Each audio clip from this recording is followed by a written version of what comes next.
Chapter 1. Invisible Cracks. Drake Calloway never considered himself a vindictive man. After 23 years building Calloway Construction from the ground up, he'd weathered business rivals, economic downturns, and countless setbacks with the same stoic resilience that defined him since childhood. At 52, his salt-and-pepper hair and weather-beaten face told stories of a man who found salvation in hard work. Specifically, transforming abandoned buildings into architectural marvels across Chicago's evolving landscape.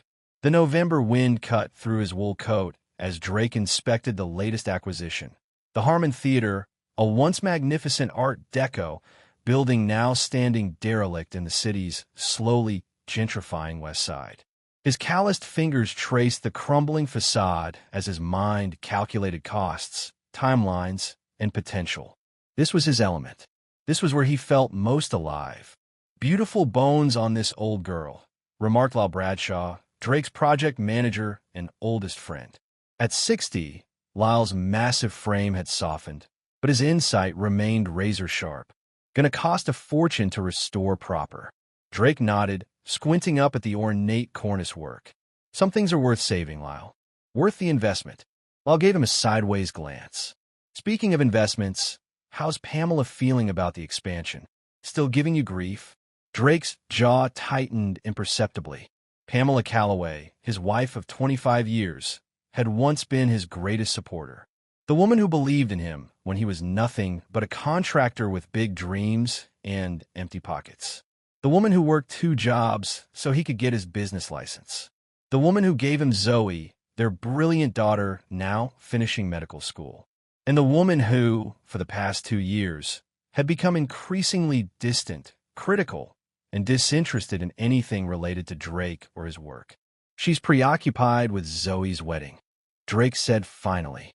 7 months out, and it's all she talks about. "Big day," Lyle nodded. "Your little girl marrying a neurosurgeon. Not too shabby."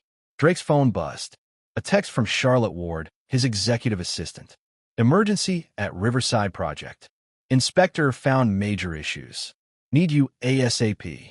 "Duty calls," Drake sighed, pocketing his phone. "Riverside's having problems. "Want to come?" Lyle asked. "No need. Stay here. Finish the assessment. I'll handle Riverside." 2 hours later, Drake sat in his truck outside the Riverside Apartments, another renovation project nearing completion. The building inspector had found serious electrical issues, work that wasn't up to code and posed potential fire hazards. Work that had been overseen by Vince Thornhill, the project manager Drake had hired 6 months ago on recommendation from Westlake Development's owner, Maxwell Blackwood. Max and Drake had a complicated relationship, part friendly rivalry, part mutual respect, part intense competition. They often bid on the same properties, occasionally collaborated on major projects, and maintained a cordial relationship despite being Chicago's top 2 renovation specialists. "This is the 3rd issue with Thornhill's work," Charlotte said, scrolling through reports on her tablet.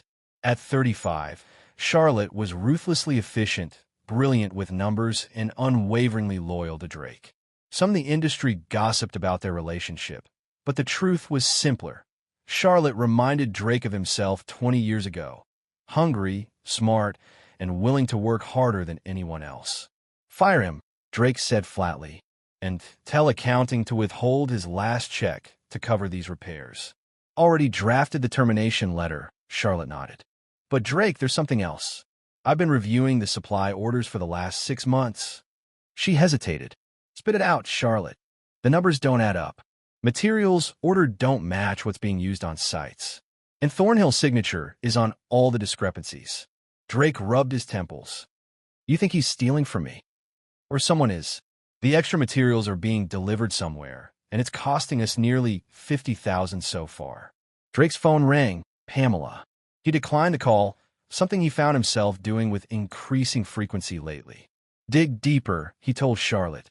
"If someone's stealing from me, I want to know who, why, and how much. And I want it quiet for now." Drake returned home late that evening to find the sprawling lakefront house dark, except for the soft glow emanating from his home office. He paused in the doorway, watching Pamela rifling through his desk drawers. "Looking for something?" he asked. Pamela, startled, nearly dropping the file in her hand. At 50, she remained striking. Her blonde hair expensively maintained, her figure kept slim through rigorous workout routines and strict diets. Her wardrobe consistently refreshed with designer labels. Drake, God, you scared me. She smoothed her silk blouse. I was looking for the contact information for that florist you used for the Hilton renovation. The one who did those amazing arrangements. Drake leaned against the doorframe. At 11:30 at night? In my personal files? Zoe's wedding, Drake. I'm meeting vendors tomorrow. She sighed dramatically. You'd know this if you ever bothered to be involved. I'm paying for it, Pamela. That's my involvement. He stepped into the room. What's that file you're holding? She glanced down as if surprised to find it in her hand. Just some old tax documents. I got distracted looking through things. Drake took the file, financial statements from their joint accounts. Anything interesting? Not particularly. She brushed past him, her perfume lingering. Clive Christian #1. The bottle he'd given her for their anniversary 3 months ago that she claimed not to like. I'm exhausted, she announced. Don't stay up too late. We have brunch with the Kellers tomorrow. After she left, Drake carefully examined his office. Other drawers had been opened, papers slightly displaced. His computer showed recent activity. Someone had tried to access it but been stopped by the password. He checked his watch, nearly midnight. He opened his laptop and clicked through to the security system. The house cameras showed Pamela leaving at 9:15 a.m. that morning, returning at 4:37 p.m. with shopping bags, then leaving again at 7:22 p.m., returning at 10:58 p.m. 5 hours unaccounted for during the day, and over 3 hours tonight. Both times dressed more formally than her usual daytime attire. Drake closed the laptop, a cold weight settling in his stomach. He'd suspected for months, but had pushed the thoughts away, buried himself in work, blamed her distance on Zoe's upcoming wedding. But now, he opened his phone and found the contact information for Miriam Sloan, a private investigator who had helped with background checks on potential employees. He composed a brief email requesting a meeting tomorrow, then took one last look at the financial statements Pamela had been examining. His personal accounts, not their joint accounts. Accounts she had no legitimate reason to be interested in. Something was very wrong in his marriage. And Drake Calloway was a man who preferred to face problems head-on. Chapter 2. Paper Trails. Drake met Miriam Sloan at a small diner well away from his usual haunts. The investigator was unassuming, a 50-something woman with practical clothes and observant eyes that missed nothing. Surveillance on your wife will run you between $500 and $800 a day, depending on how complicated it gets, Miriam explained, sipping black coffee. I'll need a retainer of $5,000 to start. Drake slid an envelope across the table. $10,000. I want her followed whenever she leaves the house.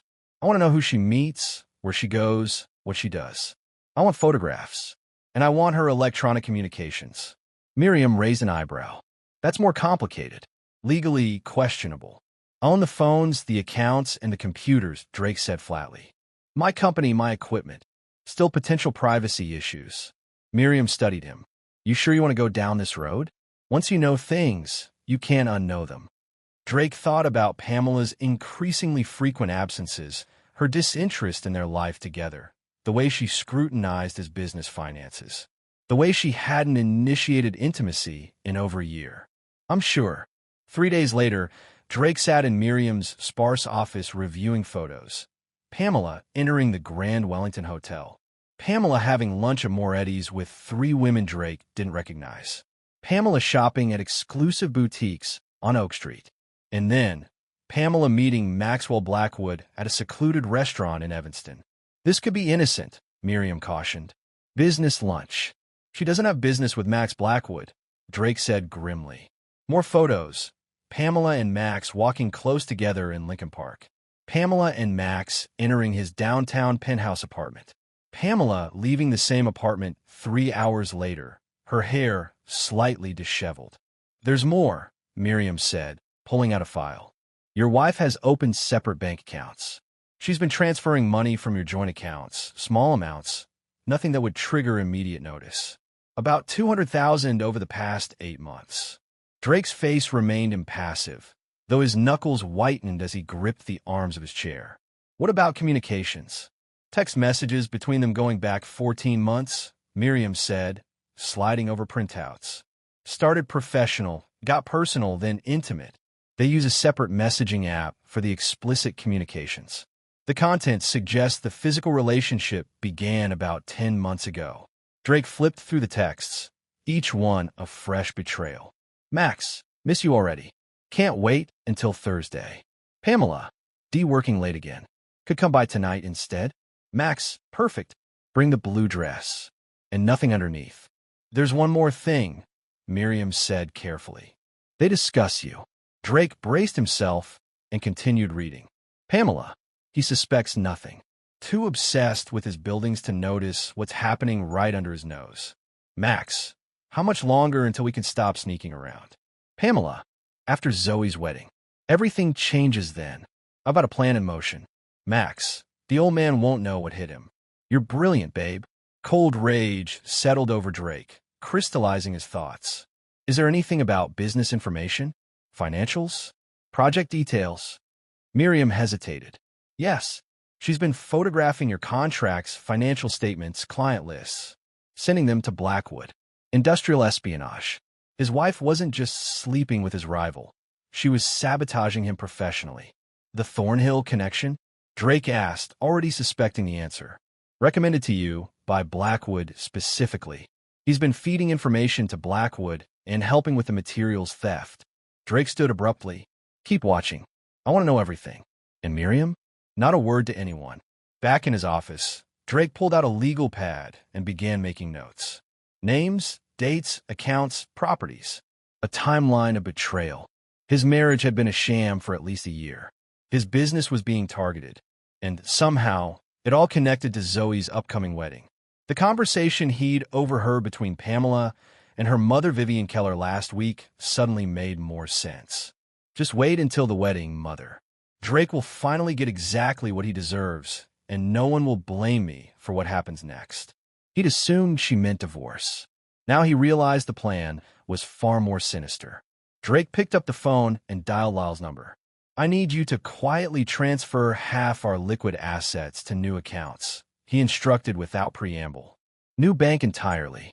And I need full background checks on every employee connected to Thornhill or hired in the last year. Drake, what's going on? Lyle's concern was evident. I'm being played, old friend, but not for much longer. Next, he called his lawyer, Stanley Goldman. Stan, I need everything prepared for an immediate divorce filing. And I need you to connect me with the best forensic accountant in Chicago. This stays between us.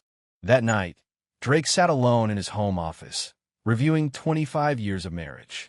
The early struggles, the birth of Zoe, building the business together until Pamela lost interest and focused on their social standing instead. The gradual coldness that had crept between them like frost on glass. Had she ever loved him? Or had he simply been a vehicle for her ambitions, discarded once she found a better option? His phone buzzed with a text from Miriam. Meeting happening now between Subject P, Subject M, an unknown third party at Lakeside Terrace Restaurant. Getting photos. An hour later, the photos arrived. Pamela, Max, and Vince Thornhill heads together in intense conversation. The pieces were falling into place, and Drake Calloway began plotting a revenge as methodical and precisely engineered as his finest buildings. Chapter 3. Blueprints of Vengeance.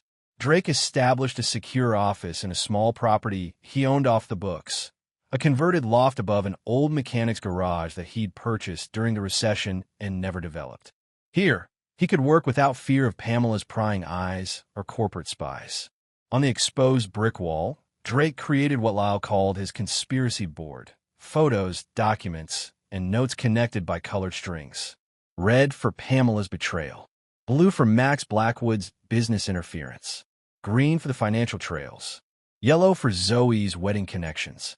This is some serial killer-level organization, Charlotte remarked during one of their planning sessions. Drake had brought only his most trusted confidants into his confidence: Charlotte, Lyle, and his old friend Garrett Nash, a former FBI forensic accountant who now worked exclusively for Drake. If we're going to dismantle this operation, We need to understand every angle, Drake replied, pinning up a new document, proof that materials from his sites were being diverted to Blackwood's projects. Garrett whistled low. They've been systematically bleeding you dry, man. Between the materials theft, the contract interference, and your wife's financial maneuvers, they've cost you nearly $3 million in the past year. 4 projects lost to Blackwood after confidential bid information was leaked, Charlotte added, checking her tablet. And your wife has been quietly liquidating assets you didn't even know she had access to. Drake turned to them. What's the connection to Zoe's wedding? Why is that date significant? Lal cleared his throat. I might have something on that. Zoe's fiancé, Dr. Benjamin Porter? His father is Judge William Porter. Who handles primarily, Drake prompted, commercial litigation and financial crimes in Cook County, Lal finished, including the lawsuit against Marsden Development last year for fraud and contract interference. Drake remembered the case. Another developer taken down by suspicious circumstances, with Blackwood acquiring the assets at a fraction of their value after the judgment. They're setting me up, Drake said slowly. They're planning to manufacture evidence of financial crimes, use Pamela's mother's connections to get it before Judge Porter, and then Blackwood swoops in to pick up the pieces of your company while you're fighting criminal charges, Charlotte finished. And your wife walks away with a divorce settlement before the assets are frozen, protected by claiming she knew nothing about your crimes. The wedding is the perfect cover, Garrett added. Everyone focused on the celebration, emotions running high. Guard down. Plus, with Porter becoming family, any claims you make about conspiracy would look like desperate attempts to smear your new in-laws. Drake stood silently, staring at the board. 25 years of building something from nothing, and his wife planned to help destroy it all. We have 3 months until the wedding, he said finally. So we have 3 months to reverse this trap. Over the next weeks, Drake operated on 2 fronts. Publicly, he continued as normal, running his business, attending planning meetings for Zoe's wedding, playing the oblivious husband. He even increased his working hours to give Pamela more freedom, making it easier for Miriam to document her activities. Privately, he executed his counter-strategy. First, he secured his assets. With Garrett's help, he created a labyrinth of legal protections around his core holdings, transferring ownership to trusts, restructuring the business hierarchy, and documenting every questionable transaction initiated by Pamela or Thornhill. Second, he gathered evidence. Miriam provided an ever-growing file of Pamela's activities with Blackwood. Drake installed specialized accounting software that tracked and flagged every financial anomaly. Charlotte interviewed employees connected to Thornhill, building cases against those involved in the theft. Third, he researched Blackwood's operation. Through discreet inquiries and carefully cultivated sources, Drake built a comprehensive picture of Blackwood's business, including evidence of tax fraud, permit violations, and labor law infractions. And fourth, most painfully, Drake approached his daughter Zoe for a private lunch away from either Pamela or Ben Porter. Zoe arrived at the small Italian restaurant, looking harried. At 28, she was the perfect blend of her parents' best features, Drake's determined jawline and analytical mind, Pamela's elegant features and social grace. "Dad, I only have an hour before rounds," she said, kissing his cheek before sitting. Mom's freaking out about the wedding seating arrangements, and Ben's parents are pushing for more of their friends to be included. Drake studied his daughter's face. "Are you happy, Zoe? With Ben, with the wedding plans, with all of it?" She looked surprised. "Of course. Why wouldn't I be? Just making sure this is what you want, not what everyone else wants for you." Zoe softened. "Ben's a good man, Dad. Smart, kind, ambitious in the right ways." She paused. "He reminds me of you, actually. That same quiet determination." Drake nodded, relieved. At least his daughter's relationship seemed genuine. "There's something else I need to discuss," he said carefully. "It's about the wedding. About your mother." Zoe tensed. "Dad, if this is about you two fighting again." "It's not that." Drake took a deep breath. "Has your mother suggested anything unusual about the seating arrangements? About where I'll be sitting during the reception?" Zoe frowned. "She mentioned you might need to leave early because of work. and something about your table being near the kitchen because you want to check on the service. She tilted her head. What? Drake chose his words carefully. I have reason to believe your mother is planning something inappropriate for the wedding. Something that might disrupt your day. Like what? Zoe looked skeptical. I'm still figuring that out, but I'm asking you to trust me. If anything unusual happens with the arrangements, anything that seems designed to separate me or embarrass me, will you let me know? Zoe studied him, her doctor's eyes clinically assessing. This is serious, isn't it? Not just you two bickering. It's serious, Drake confirmed. But I don't want you involved beyond this conversation. Your focus should be on your wedding and your career. Mom said you've been distant, obsessed with work, that you're having some kind of midlife crisis. Drake smiled sadly. I've been preoccupied, yes, but not with what she thinks. As they parted outside the restaurant, Zoe hugged him tightly. I love you, Dad. Whatever's happening between you and Mom, please try to fix it before the wedding. For me, I love you too, sweetheart. And I promise, by your wedding day, everything will be resolved one way or another. 2 days later, Zoe called him. Dad, something weird just happened. Mom insisted that instead of place cards, they're going to have custom name tags for everyone at the reception. Says it's the new trend. Name tags, Drake repeated. At a formal wedding reception. I know, right? But here's the weird part. When I asked to see the proof for yours, she changed the subject completely. And later, I overheard her on the phone with Grandma Vivian, laughing about some joke they're planning. Thank you for telling me, Zoe. Dad, what's really going on? Drake sighed. I hope to have answers for you soon. Just focus on your happiness now. After hanging up, Drake added a yellow string to his board, connecting Pamela to a new note. Name tag plan. The final piece arrived a week later, when Miriam sent an encrypted file containing an audio recording from a meeting between Pamela, Vivian, and Max in Vivian's Lake Forest mansion. The name tag will say housekeeper, Pamela's voice, gleeful and cruel. Mother will make sure he's seated at the staff table. Max and I will be at the main table with Zoe and Ben. What if he makes a scene? Max's voice concerned. He won't, Vivian replied confidently. Drake's too proud, too concerned with appearances. And once Judge Porter makes the announcement about the special award from Max's company, the focus will shift completely away from him. And the next morning, Pamela continued. While he's nursing his wounded pride, the SEC shows up at his office with the evidence we've manufactured. Evidence you manufactured, Max corrected. Keep me out of that part. Please, Pamela scoffed. Your hands are as dirty as mine. Those falsified contracts have your signature all over them. Drake listened to the entire hour-long recording, his face impassive. When it finished, he turned to his team. Now we know the plan. They intend to humiliate me at the wedding, then destroy me professionally the next day. He stood, rolling up his sleeves. So we accelerate our timeline. Charlotte, Lyle, execute phase 1 tomorrow.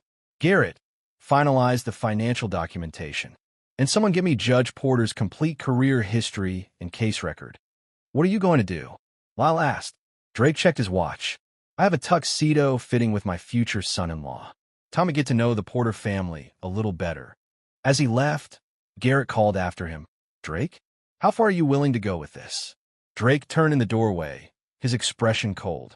They didn't just betray me, Garrett. They're willing to hurt my daughter, turn her wedding into a weapon. There are no limits anymore. Chapter 4, Shadowboxing. Benjamin Porter proved unexpectedly likable. Drake had approached the tuxedo fitting prepared to dislike his future son-in-law on principle. But Ben's genuine enthusiasm about marrying Zoe and his respectful but not obsequious attitude toward Drake slowly chipped away at his resistance. Sir, I know we haven't had much time together. What with my residency hours and your work schedule, Ben said as they waited for alterations. But wanting to know how much I admire what you've built. The way Zoe talks about you. It's clear you're her hero. Drake studied the young doctor, 32, already specializing in pediatric neurosurgery, with an earnest face and direct manner. And your father? The judge? What kind of relationship do you have with him? Ben's expression flickered briefly. Complicated. He had very specific expectations. Law school, like him. When I chose medicine instead. He shrugged. We're better now. But there was a time when we barely spoke. And your mother? Passed away when I was 15. Cancer. Ben adjusted his cuffs. Dad never remarried. Buried himself in his work instead. Drake nodded, filing away this information. I understand your father will be presiding over the Hightower case next month. Significant matter. Ben looked surprised. You follow legal cases? I follow anything that might impact Chicago's development landscape. Drake replied smoothly. Your father has a reputation for being tough on financial crimes. He believes in accountability. Ben said, a note of pride in his voice. Says the system only works when powerful people face the same consequences as everyone else. Admirable philosophy, Drake murmured, forming the beginnings of a new strategy.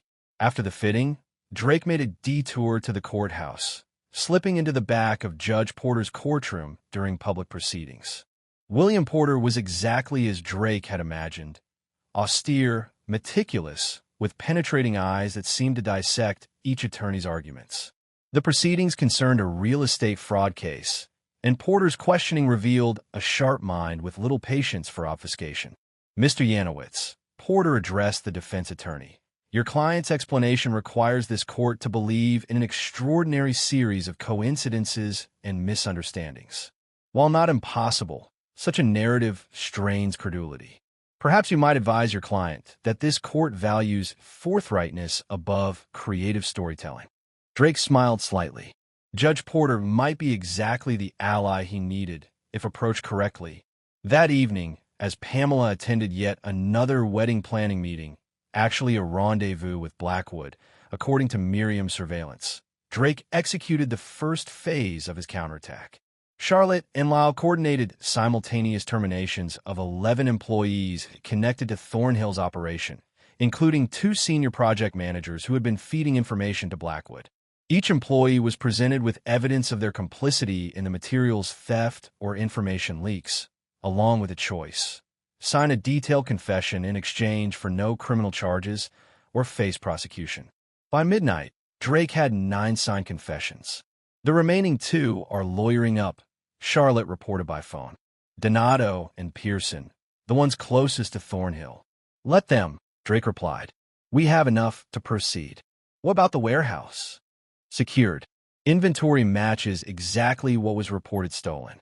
Everything photographed and documented with chain of custody procedures, as you requested. Drake nodded, though Charlotte couldn't see him.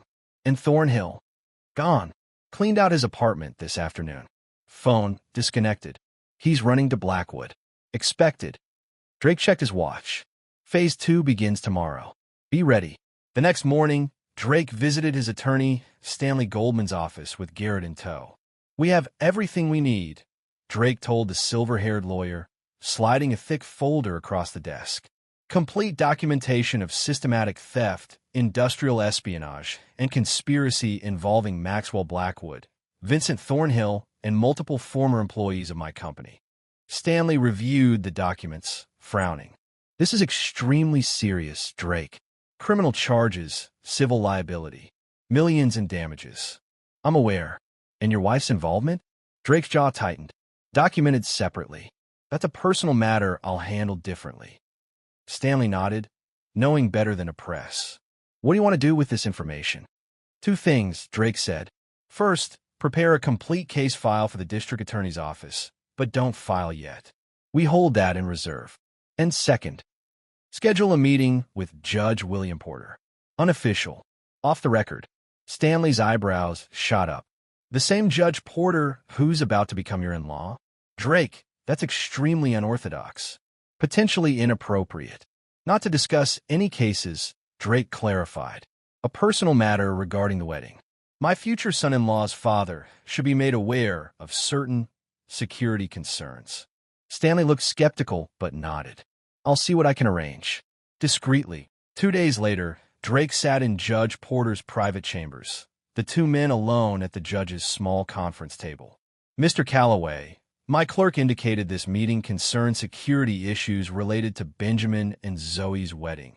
Porter began formally. While I agreed to this unusual meeting out of concern for the event, I must emphasize that my judicial position precludes certain discussions. I understand completely, Your Honor, Drake replied. and I appreciate your caution. What I'm about to share with you has nothing to do with any cases before your court, but everything to do with our children's wedding. Drake carefully laid out selected evidence of Pamela's affair with Blackwood, the planned humiliation at the wedding, and the scheme to announce Blackwood's Achievement Award at the reception, all without mentioning the financial crimes or the SEC investigation they planned to trigger. Porter's expression remained judicial, impassive, evaluating, but his knuckles whitened as he gripped his pen. You understand what you're alleging, Mr. Calloway? That my son is being manipulated as part of some vendetta against you. Not Benjamin, Drake clarified. He's an innocent party, like my daughter. But yes, their wedding is being co-opted. And because I care deeply about Zoe's happiness, I've refrained from exposing this situation publicly. These recordings, Porter gestured to the evidence file, legally obtained. Every piece of evidence was collected by licensed professionals using legal methods, Drake assured him, the careful phrasing not lost on the judge. Porter was silent for a long moment. What exactly are you asking of me, Mr. Calloway? Nothing that compromises your position, Your Honor. Simply awareness, and perhaps your discreet assistance in ensuring that the wedding remains focused on Benjamin and Zoe, rather than becoming a platform for others' agendas. You're not asking me to intervene in any legal matters that might arise from this situation? Absolutely not, Drake said firmly. Any legal issues will proceed through proper channels, without any expectation of your involvement. Porter studied Drake intently. You know, Benjamin speaks very highly of you. Says you remind him of me, methodical, principled. A ghost of a smile touched his lips, though perhaps less rigid. High praise, Drake acknowledged. I've come to respect your son greatly in our limited interactions. He deserves better than to have his wedding day tainted by these machinations. Porter stood, signaling the end of the meeting. I appreciate your discretion in this matter, Mr. Calloway, and your concern for our children's happiness. He extended his hand. Rest assured, I take family matters very seriously. As they shook hands, Porter added quietly, and I despise having my court used as a pawn in anyone's personal games. Drake left the courthouse knowing he'd found a powerful ally. The judge wouldn't interfere directly, but he was now alert to the possibility of his court being manipulated, and Drake suspected William Porter would begin scrutinizing any Blackwood-related matters with heightened attention. Meanwhile, Charlotte implemented Phase 2 of the plan, financial isolation. Working with Garrett, she systematically secured every aspect of Drake's business against Pamela or Blackwood's interference. Access credentials were changed, banking authorizations updated, new security protocols implemented across all projects. Simultaneously, Lyle coordinated with trusted site managers to increase physical security at all project locations, installing additional cameras and implementing strict materials tracking. We've essentially created a financial and operational fortress, Charlotte reported at their next secret meeting. Nothing gets in or out without multiple authorizations. How's Pamela reacting? Lyle asked. Drake pulled up Miriam's latest surveillance summary on his tablet. Frustrated, she tried to access our joint investment account yesterday and found the balance significantly reduced. Did you move the money? Charlotte looked concerned. No. I documented her withdrawals over the last 6 months and filed a formal fraud report with the investment firm. They've frozen the account pending investigation. Garrett whistled. Cold, man. Very cold. She's stealing from me to finance her affair and my destruction, Drake said flatly. I'm simply creating a paper trail. The next day, Pamela confronted him in his home office, her carefully maintained composure cracking. The Merrill Lynch account is frozen, she said without preamble. Something about suspicious activity. Drake looked up from his laptop with practiced confusion. Really? That's concerning. Did you call them? Of course I called them. Her voice rose slightly. They said you filed some kind of fraud report. I did, Drake confirmed calmly. Their security department flagged unusual withdrawals. Large amounts to accounts I didn't recognize. They asked if I had authorized them. I hadn't. Pamela's face flushed. Those were for Zoe's wedding expenses. Interesting, Drake said, opening a folder on his desk. Because none of the withdrawals match any wedding vendor payments. I've been keeping careful records, Pamela. The deposits went to a private account at Chicago Trust. Your account. For a moment, Pamela seemed genuinely rattled, but quickly recovered. I consolidated the wedding funds for easier tracking. You've been so busy, I didn't want to bother you with details. Drake just looked at her, saying nothing. Don't you trust me? She demanded. Should I? He countered quietly. Something flickered in her eyes, uncertainty, perhaps even fear, before her expression hardened again. This is ridiculous. I'm trying to give our daughter the wedding she deserves while you're buried in work, and now you're accusing me of... What exactly? Drake closed the folder. I've accused you of nothing, Pamela. I simply reported unauthorized transfers to our financial institution. If everything is legitimate, as you claim, I'm sure it will be resolved quickly. She stared at him, clearly trying to determine how much he knew. Fine. Use your own money for the rehearsal dinner, then. I've already told Vivian you'd handle it personally. After she stormed out, Drake sent a text to Miriam. Subject agitated. Expect emergency meeting with associates. Sure enough, Miriam's report that evening confirmed a hasty gathering at Blackwood's penthouse involving Pamela, Max, and Vivian Keller. He knows something, Pamela's voice on the recording, tense and angry. The financial flagging, the employee terminations, the increased security at the job sites. Calm down, Max's voice, attempting to sound confident, but with an undercurrent of concern. He's suspicious, but he doesn't have proof. If he did, we'd already be facing consequences. The plan moves forward, Vivian declared firmly. We accelerate if necessary. I've already spoken with the wedding planner about the seating arrangements and name tags. Everything is in place for the reception. What about the SEC documentation? Pamela asked. Ready to file? Max assured her. The moment the wedding is over, everything is in motion. By Monday morning, Drake Calloway will be fighting criminal charges while we dismantle his company. And you're sure Porter will get the case? Pamela pressed. The chief judge owes me, Vivian said smugly. William Porter will preside. And once he sees the evidence, Drake stopped the recording, turning to his team. They're moving forward, but they're nervous. Time for Phase 3. The wedding is in 3 weeks, Charlotte reminded him. We're cutting it close. Good, Drake said grimly. Let them think they're winning until the very end. Phase 3 began with a series of strategic legal maneuvers. First, Drake established a revocable trust to protect Zoe's inheritance, ensuring that regardless of what happened to him or his company, her financial future was secure. Second, through Stanley Goldman, he quietly filed sealed documentation with the court outlining Blackwood's history of fraudulent business practices, creating a record that would be available to any judge assigned to cases involving Blackwood's companies. Third, he prepared comprehensive divorce papers documenting Pamela's infidelity, financial misconduct, and conspiracy, ready to serve at the perfect moment. But the masterstroke involved a more personal touch.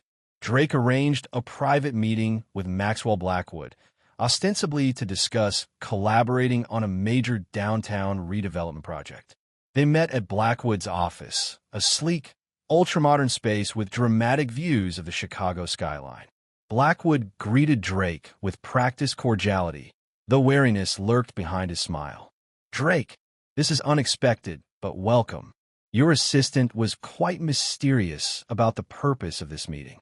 Drake studied his rival, 60, silver-haired, expensively tailored, with the confident demeanor of someone accustomed to getting his way. I'll be direct, Max. The Richardson Block redevelopment. City's looking for proposals next month. $20 million in tax incentives, prime location. Blackwood raised an eyebrow. We're both bidding on that, I assume. I'm proposing a joint venture instead, Drake said smoothly. Your design aesthetic, my restoration expertise. Split the financial exposure, share the profits. City loves collaboration. We be favored. Blackwood looked genuinely intrigued despite himself. Interesting proposition. Why now? We've been competitors for years. Drake leaned back. Market's getting tougher. Costs rising. Smart play is consolidation of resources. And this sudden spirit of cooperation has nothing to do with your personal situations? Blackwood probed carefully. Drake allowed a carefully calculated flash of confusion to cross his face. Personal situations? Blackwood studied him intently. Just business pressures, then? What else would it be? Drake countered. The meeting continued with Drake laying out a compelling business case for collaboration, one that would genuinely benefit both companies if implemented. He left Blackwood with detailed projections and a proposed organizational structure. "I'll need your answer within a week," Drake said as he prepared to leave. "City's deadline won't wait." "I'll review the numbers," Blackwood promised, walking him to the elevator. "It's an intriguing proposition." As the elevator doors were closing, Drake added casually, "Oh, and Max? Looking forward to seeing you at Zoe's wedding. Pamela mentioned you'd been added to the guest list." The momentary flash of panic in Blackwood's eyes was exactly what Drake had been waiting for. Confirmation that Blackwood now faced a dilemma. If Drake truly didn't know about the affair and conspiracy, then Blackwood was being offered a legitimate and profitable business opportunity.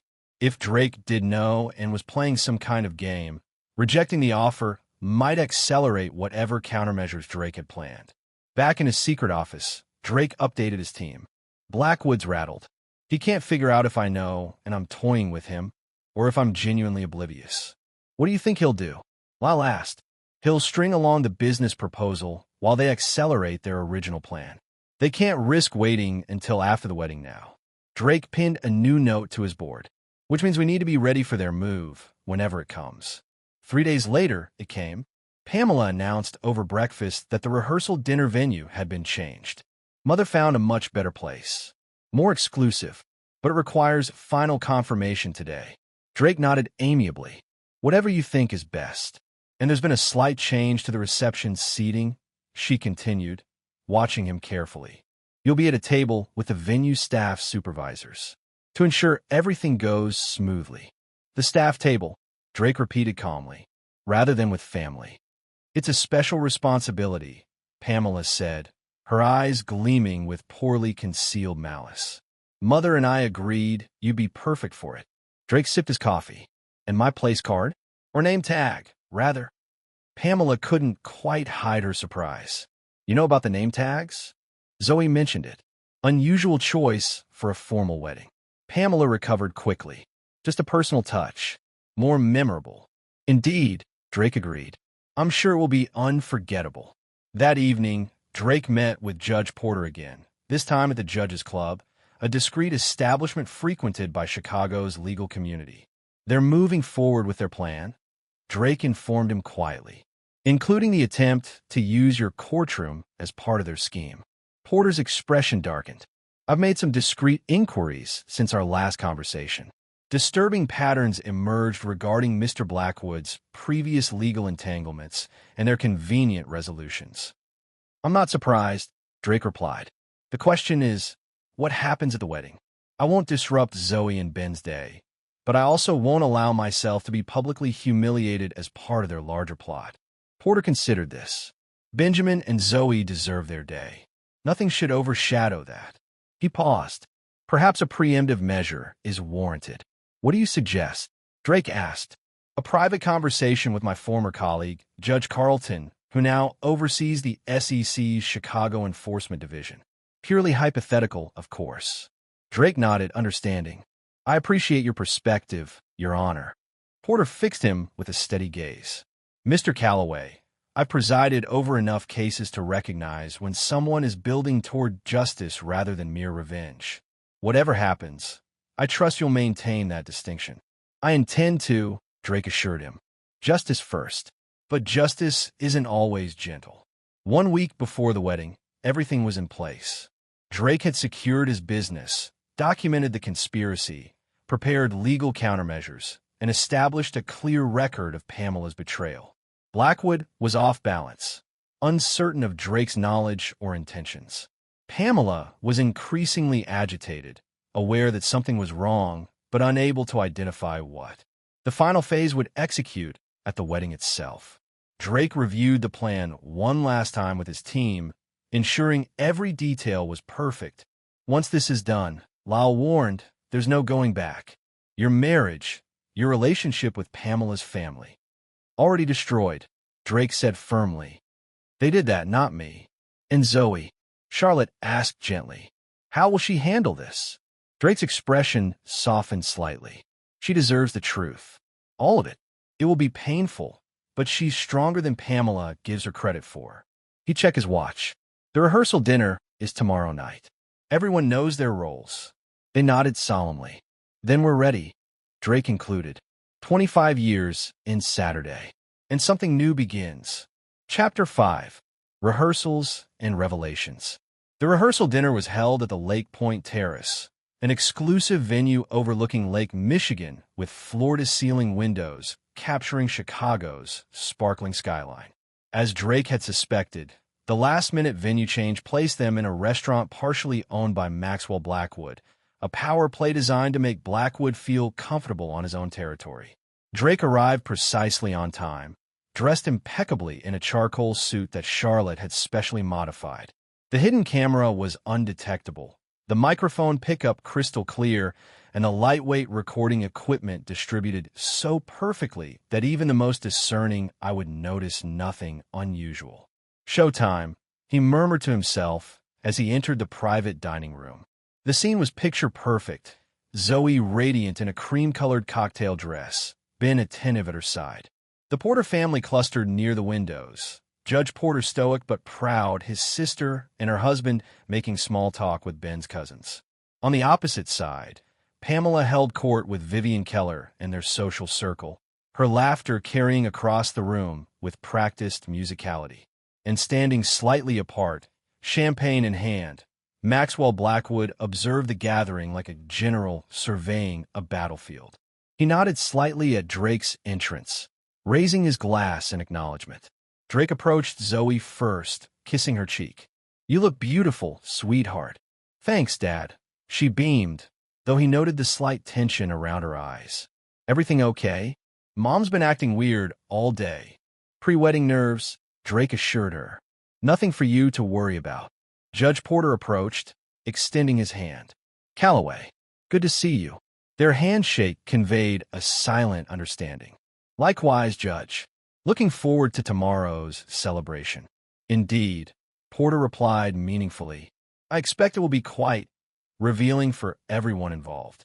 As dinner commenced, Drake found himself seated between Vivian Keller and one of Pamela's college friends, directly across from Blackwood, a seating arrangement clearly designed to force uncomfortable proximity. Drake, Vivian addressed him with barely concealed disdain. At 70, she remained formidable, steel-gray hair perfectly coiffed, jewelry substantial without being ostentatious, her posture radiating old-money confidence. Pamela tells me you've been having troubles with your company lately. How unfortunate. Nothing substantial, Drake replied pleasantly, activating the recording function with a discreet tap to his cufflink. Business has its challenges, especially in development, Blackwood interjected smoothly. Competition can be fierce. Indeed, Drake agreed, meeting his gaze directly. Though I've always believed the strongest foundations are built on integrity, not opportunism. Vivian's lips thinned. Such quaint notions in today's business climate. Throughout dinner, the provocations continued, veiled references to Drake's supposedly imminent business troubles, comments about his absence from wedding planning, subtle positioning of Blackwood as a more engaged figure in family matters. Drake absorbed it all, responding with measured pleasantness while his equipment captured every damning word in exchange. Pamela grew increasingly frustrated with his composure, her attempts to provoke him growing less subtle as the evening progressed. After the main course, she approached his seat, resting her hand possessively on Blackwood's shoulder. Max has been such a help with the wedding arrangements, she announced loudly enough for nearby tables to hear. I don't know what we would have done without him. So much more available than some people. I'm grateful for anyone who contributes to Zoe's happiness.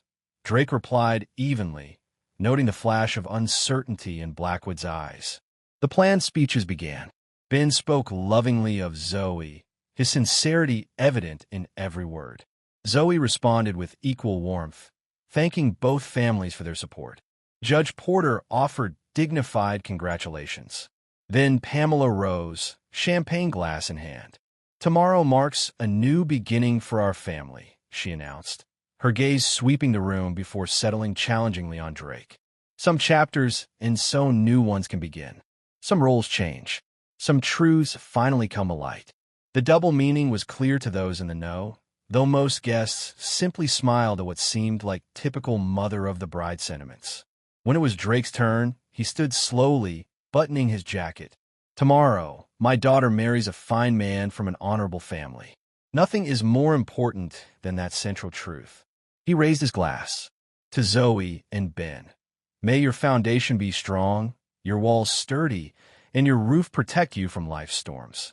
And may you always remember that true partnerships are built on honesty, loyalty, and mutual respect." He locked eyes with Pamela as he finished, because without those elements, even the grandest structures eventually collapse. As the evening wound down, Drake executed the next phase of his plan.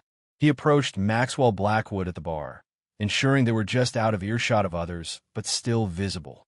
"Have you considered my proposal?" Drake asked, keeping his expression neutral. Blackwood swirled his scotch. "The Richardson Project? It has merit from a business perspective, but timing might be problematic." "Timing," Drake repeated. "Interesting choice of words. Time has a way of revealing things, doesn't it? Secrets, schemes, betrayals." Blackwood's composure slipped momentarily. "I'm not sure what you're implying, Drake." "I think you are." Drake moved slightly closer, his voice dropping. "The wedding is tomorrow. My daughter's special day. If anything happens to disrupt that event, to cause her pain or embarrassment, the consequences will be significant." "Are you threatening me?" Blackwood's voice remained low, but his knuckles whitened around his glass. "Not at all. Simply sharing an observation about cause and effect." Drake smiled thinly. "Enjoy the rest of your evening, Max. I'm sure tomorrow will be unforgettable for everyone involved." As Drake turned to leave, Blackwood caught his arm. "She doesn't love you anymore, Drake. Hasn't for years. Whatever you think you know, whatever you're planning, that fact won't change." Drake looked pointedly at Blackwood's hand until he released his grip. "Love isn't my concern at this point. Max Justice is." The final confrontation came as guests were departing. Drake found Pamela in the coat room, checking her reflection in the mirror. "Lovely evening," he commented, closing the door behind him. She turned, her expression guarded. "Yes, everything went perfectly." "Almost." Drake leaned against the wall. "Just one question, Pamela. The name tag you've arranged for me tomorrow. Housekeeper, isn't it?" "Not very subtle." The color drained from her face. "I don't know what you're talking about." "I think you do. Just like you know about the staff table placement. The plan to humiliate me. The scheme with Blackwood to destroy my company after you served divorce papers." Her shock quickly transformed into defiance. "You can't prove anything." "I already have." Drake stepped closer. "Meeting. Conversation. Financial transaction. Leaked contract. I know everything, Pamela. Have for months." For a moment, genuine fear flickered across her features before she recovered. "If that were true, you would have acted already." "Who says I haven't?" Drake smiled coldly. "Tomorrow's your big performance. I wouldn't dream of stopping it. In fact, I'm looking forward to seeing exactly how it plays out." "You're bluffing," she said, but uncertainty had crept into her voice. "Am I? Guess we'll find out tomorrow." Drake opened the door. "Oh, and Pamela, I'll wear whatever name tag you've prepared. Consider it my wedding gift to you, one last chance to feel like you've won." Late that night, Drake received a flurry of updates from his team. Miriam reported an emergency meeting between Pamela, Blackwood, and Vivian, though she couldn't get close enough for audio. Charlotte confirmed that their legal preparations were complete, with Stanley Goldman ready to move on Drake's signal. Lyle reported that Thornhill had resurfaced, spotted at Blackwood's office that afternoon. "They're panicking," Drake told them, "but they're committed to the plan. Too much preparation, too many moving pieces to abandon now." "Are you sure about tomorrow?" Charlotte asked. The confrontation at the wedding could ruin Zoe's day. Drake sighed, the weight of his decision evident. Zoe deserves a perfect wedding, but she also deserves the truth. And sometimes those things can't coexist. He checked his watch. Get some rest. Tomorrow will be challenging for all of us. As dawn broke on his daughter's wedding day, Drake stood at his bedroom window, watching the early morning light illuminate the lake. 25 years of marriage ending. A conspiracy to destroy him about to be exposed. A performance of public humiliation transformed into his moment of truth. He felt strangely calm, the tranquility of absolute certainty. Whatever happened today, Pamela, Vivian, and Blackwood would never forget the consequences of targeting Drake Calloway and using his daughter's wedding as their weapon. Chapter 6. Unveiled. St. Bartholomew's Cathedral was resplendent, filled with flowers and music as Chicago's elite gathered to witness Zoe Calloway marry Benjamin Porter. Drake participated in the ceremony with dignity, walking his daughter down the aisle with genuine pride, his emotions for her untainted by the storm he knew was coming. "I love you, Dad," Zoe whispered before he placed her hand in Ben's. "I love you too, sweetheart. More than anything." He stepped back, taking his place in the front pew, feeling Pamela's cold presence beside him like a gathering storm. The ceremony was beautiful, traditional, and mercifully free of drama. Judge Porter officiated with surprising warmth, his judicial demeanor softening as he pronounced his son and Zoe husband and wife. For that brief period, the conspiracies and betrayals faded into the background, allowing the genuine love between the young couple to shine. It was during the professional photographs outside the cathedral that Drake observed Pamela and Vivian in an intense conversation with the wedding planner, pointing repeatedly at documents that Drake knew contained the final seating arrangements and reception details. Vivian's expression was smug, Pamela's triumphant. The reception was held at the Conrad Grand Ballroom, its Art Deco splendor providing a dramatic backdrop for the celebration. As guests arrived, they were directed to a table where elegant name tags awaited them. Heavy cardstock with gold lettering, attached with discreet magnetic fasteners. Drake approached the table with purpose, nodding politely to the attendant. "Drake Calloway," he stated. The young woman rifled through the alphabetized tags before finding his. Her expression flickered with confusion as she read it, hesitating before handing it over. Drake examined the tag, which indeed read "Housekeeper" in elegant gold script. He smiled, pinning it to his lapel without comment. "Is there a problem, sir?" the attendant asked uncertainly. "Not at all," Drake assured her. "Everything is exactly as expected." He made his way through the gathering crowd, nodding to acquaintances, accepting congratulations with grace. He noted with grim amusement how conversations faltered as people noticed his name tag, confusion and embarrassment crossing their faces. Pamela intercepted him near the bar, her smile vicious beneath her social veneer. "Oh dear, there seems to have been a mix-up with your tag." Her voice carried just enough for nearby guests to hear. "No mix-up," Drake replied calmly. "Just clarity about how you see my role in our family." Very illuminating. Her smile faltered slightly. "Don't make a scene, Drake. Not at Zoe's wedding. I wouldn't dream of it." He glanced across the room to where Blackwood was watching them intently. "Though I'm curious, when exactly did you plan to serve the divorce papers? Before or after the SEC raids my office on Monday?" The color drained from her face. "I don't know what you're talking about." "Of course you do." Drake sipped his whiskey. "The fake financial records. The manufactured evidence of fraud. Judge Porter's court carefully selected through your mother's connections. It's quite a scheme you three concocted." Before she could respond, the wedding planner announced that guests should find their tables for dinner. Drake allowed himself to be directed to a small table near the kitchen doors, clearly separated from the family and distinguished guests. His table mates were indeed venue staff supervisors, looking uncomfortable at having the father of the bride seated with them. "Please, don't be concerned," Drake assured them. "This is exactly where I'm meant to be."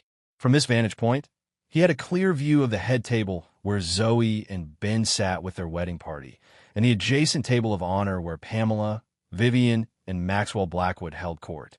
The message was unmistakable to anyone who understood family dynamics. Drake Calloway had been deliberately excluded, diminished, reduced to staff at his own daughter's wedding. Dinner proceeded with excruciating formality. Drake ate little, instead watching the room with hawk-like attention. He observed Zoe's increasingly puzzled glances toward his isolated table. He noted Judge Porter's cold stare directed at Vivian Keller, and he registered the moment when Blackwood leaned over to whisper something in Pamela's ear that made her laugh triumphantly. After the main course, Vivian Keller rose to tap her glass, silencing the room. Before we continue with the traditional speeches, I have a special announcement. Her aristocratic voice carried effortlessly. The Keller Foundation, in recognition of extraordinary contributions to Chicago's architectural landscape, is presenting a Special Achievement Award to Maxwell Blackwood of Westlake Development. Polite applause filled the room as Blackwood stood, accepting the small crystal trophy with practiced humility. "Thank you, Vivian, for this unexpected honor," he began. "While today is rightfully focused on Zoe and Benjamin's future, I'm deeply grateful for this recognition, and I'm especially thankful to have been welcomed so warmly into the Keller family circle over these past months." His eyes flickered briefly to Pamela, who raised her champagne glass slightly in acknowledgement. The gesture, while subtle, was intimate enough that several guests exchanged glances. Drake checked his watch. The moment had arrived. He stood unhurriedly, straightening his jacket. The housekeeper tag gleamed on his lapel as he walked deliberately toward the head table. Conversations quieted as people noticed his approach, the atmosphere tensing like the moment before a thunderclap. Drake stopped directly before the table where Pamela, Vivian, and Blackwood sat. For a moment, he simply stood there, his expression unreadable as he surveyed them. Pamela's smile became fixed, brittle with underlying panic. "Drake," she hissed, "return to your table. You're embarrassing yourself." He turned slightly, ensuring his voice would carry. "When I attended my daughter's wedding, my name tag said housekeeper." His tone was conversational, measured. My mother-in-law smirked. "You're just a servant here." The room grew eerily quiet. "Worse, I had no meal," Drake continued, gesturing to the nearly empty plate that had been served at his isolated table. My wife giggled.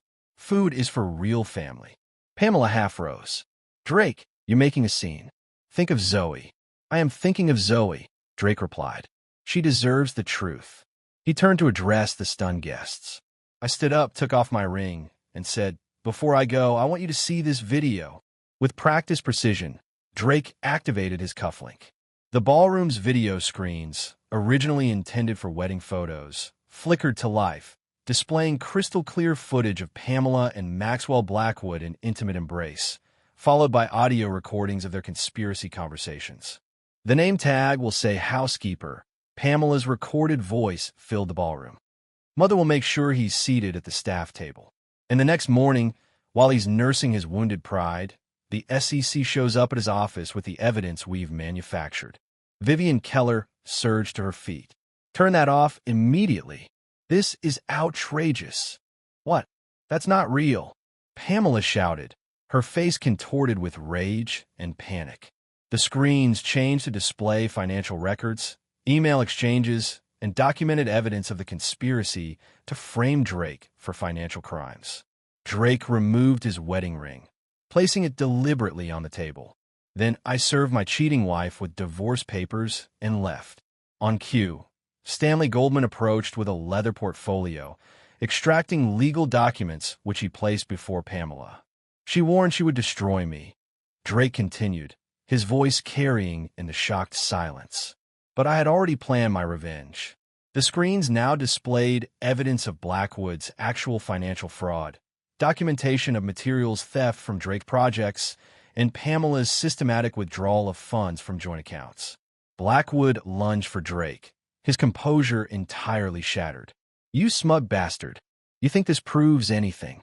Judge Porter's authoritative voice cut through the chaos.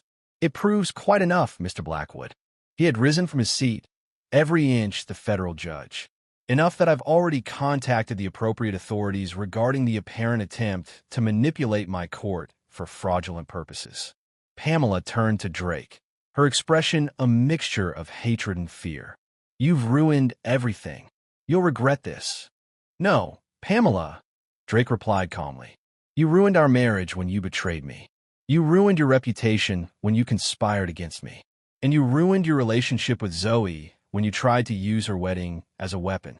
He turned to face his daughter, who stood frozen in shock beside her new husband. Zoe, I'm sorry. This should have been just your day. But they left me no choice.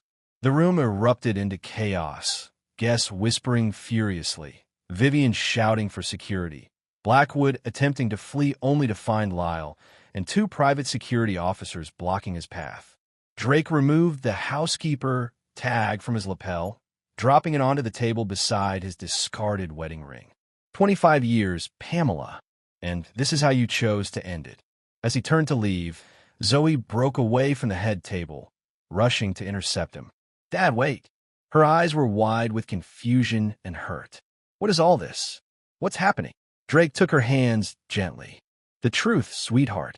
Ugly and poorly timed, but necessary. Your mother and Blackwood have been involved for nearly a year. They plan to use your wedding to humiliate me, then destroy my company through fabricated evidence of financial crimes. Tears welled in Zoe's eyes. But why would Mom do this? Why today of all days? Power, money, a new life with Blackwood built on the ruins of mine. Drake squeezed her hands. I tried to protect you from this knowledge, but when they decided to use your wedding as their stage, I had no choice but to respond in kind. Ben appeared at Zoe's side, his expression grim but supportive as he placed an arm around his new wife.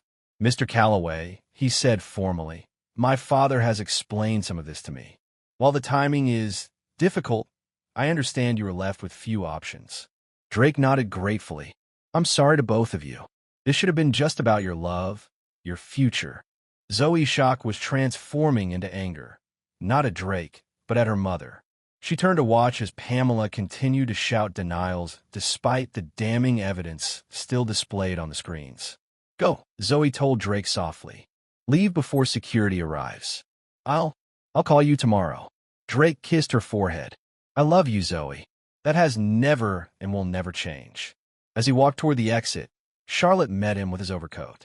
Phase 3 initiated, she murmured.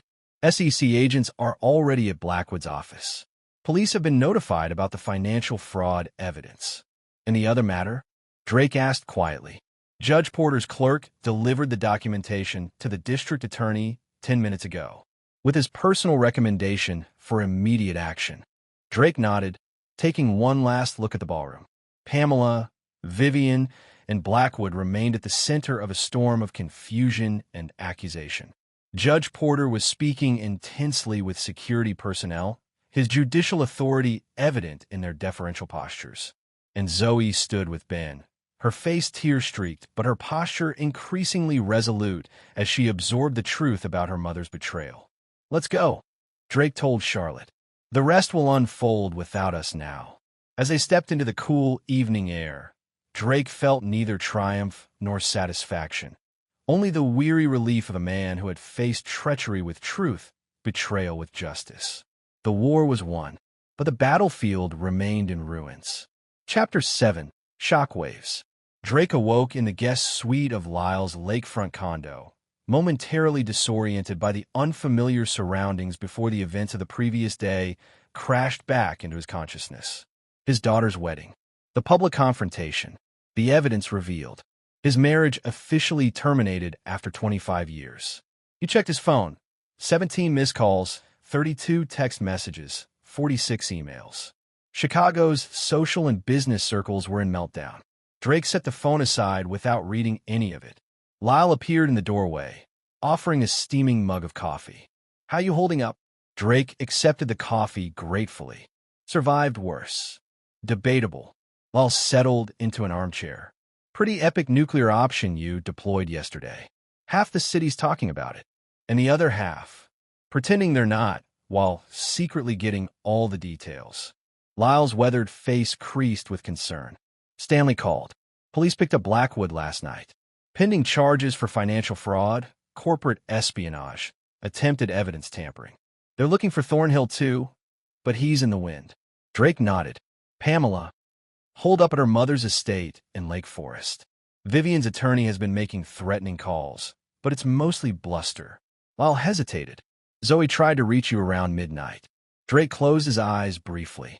The one casualty he regretted, his daughter's perfect day shattered by the ugliness of adult betrayals. I'll call her when things settle. There's something else, Lyle said carefully. News vans outside your house. Reporters calling the office. This thing's gone viral, Drake. Of course it had. A high society wedding turned public scandal involving two of Chicago's most prominent business figures, complete with infidelity, conspiracy, and financial crimes. It was catnip to the media. Charlotte's implementing the crisis management protocol, Lyle continued. But you'll need to make some decisions soon about how to handle the publicity. Drake set down his coffee. First things first. I need to secure what's mine. Has Garrett confirmed that all accounts are protected? Locked down tight. Pamela can't access anything connected to you or the company. And the job sites. Additional security in place at all locations. No incidents so far. Drake nodded, mentally ticking through his priority list. I need to speak with key clients today. Reassure them that projects continue unaffected. Then meet with the management team to address any concerns. And the personal stuff? Lyle asked gently. The house. Your belongings. Drake hadn't even considered the practical aspects of his marriage's implosion. The shared home, possessions accumulated over 25 years, the mundane logistics of separated lives.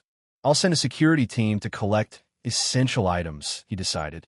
The rest can wait until the legal dust settles. By noon, Drake had established a temporary command center in Lyle's dining room. Charlotte arrived with 3 assistants, laptops, secure phones, and a meticulously organized action plan.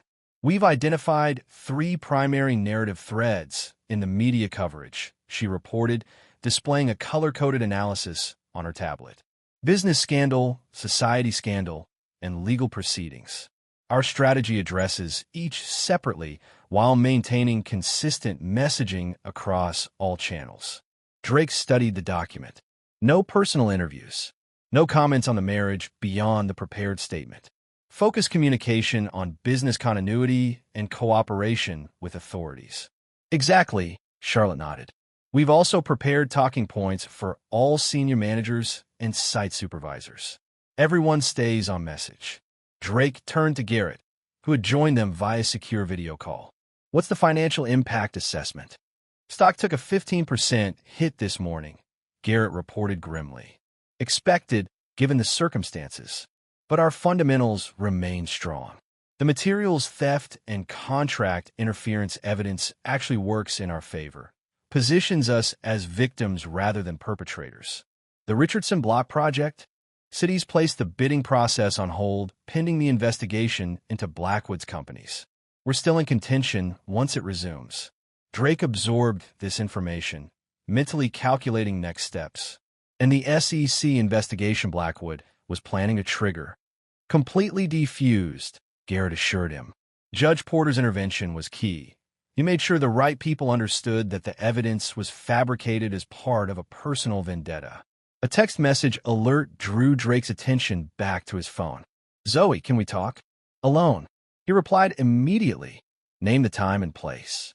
Her response came quickly. Promontory Point. 3 p.m. Drake looked up at his team. I need 2 hours this afternoon. Personal matter.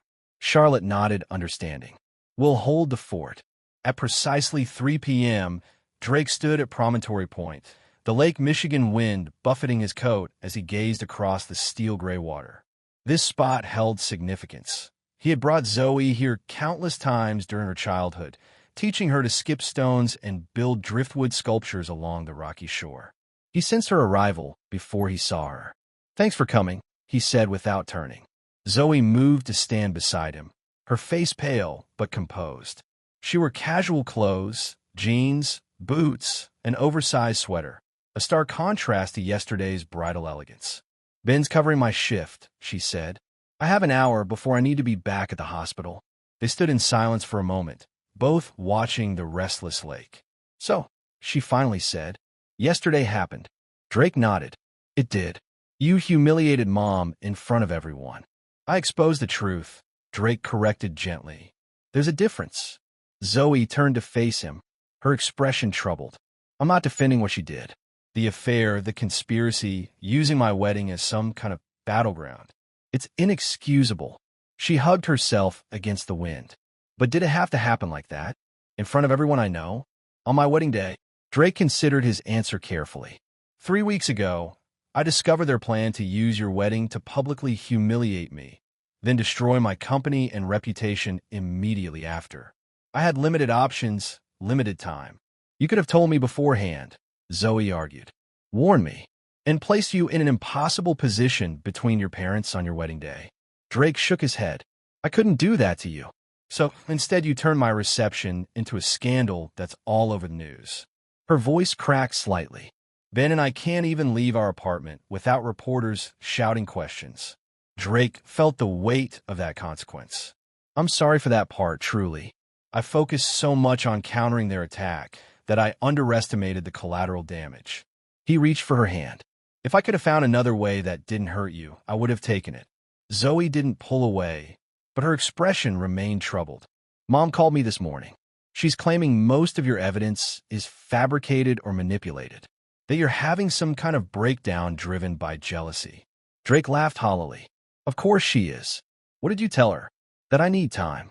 That I don't know what to believe. Zoe met his gaze directly. Tell me honestly, Dad, is everything you showed yesterday genuine? Unaltered? The complete truth? Every recording, document, piece of evidence is authentic and contextually accurate, Drake confirmed. Collected legally through licensed professionals. Verified by multiple sources. There was no manipulation, no fabrication. Zoe searched his face, then nodded slowly. I believe you. The simple statement loosened something in Drake's chest, a tension he hadn't fully acknowledged until it released. What happens now, she asked. With the business? With you and Mom? With everything. Legally, the divorce proceeds. Your mother will likely contest it despite the evidence, dragging things out. Drake gazed back toward the city skyline. Blackwood faces criminal charges for the financial crimes. Some of his assets may be frozen during investigation. And your company? Continues. We've weathered worse storms. He squeezed her hand. But none of that matters as much as you, Zoe. Whatever happens between your mother and me, you're still our daughter. I'll never ask you to choose sides or cut contact with her. Tears finally spilled on his Zoe's cheeks. She used my wedding, Dad. She used me. How do I ever trust her again? Drake pulled her into a hug, feeling her shoulders shake with silent sobs. That's a question only you can answer, sweetheart. In your own time, in your own way. As they parted, Zoe wiped her eyes. Ben and I are canceling the honeymoon. It's impossible now with the media attention, and I can't leave my patients for that long with everything so chaotic. Don't do that, Drake said firmly. Take your honeymoon. Start your marriage away from all this. It's not that simple. It can be. Drake pulled out his phone, typing a brief message. I have a private property in northern Michigan. Completely secluded, fully staffed. No address listed publicly. You and Ben can go there instead of Bali. Same time frame, just a different location.